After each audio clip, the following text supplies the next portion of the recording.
ওই সাধুর কাছে ক্ষমা চা। যা।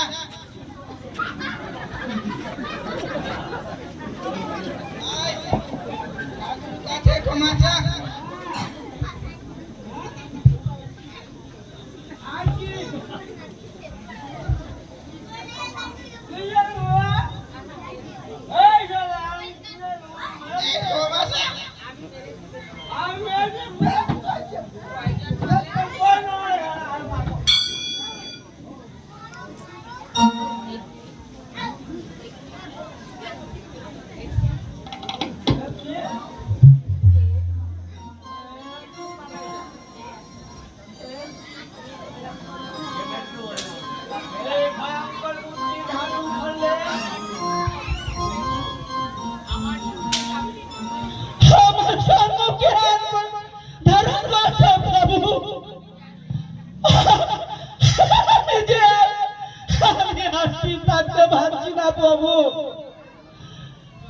জগদা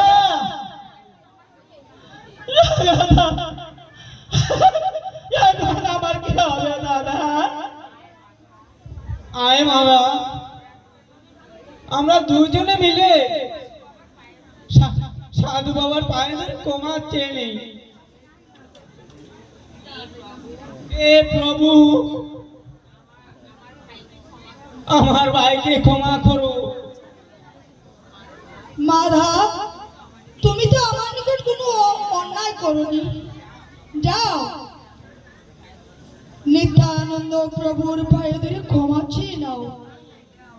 দর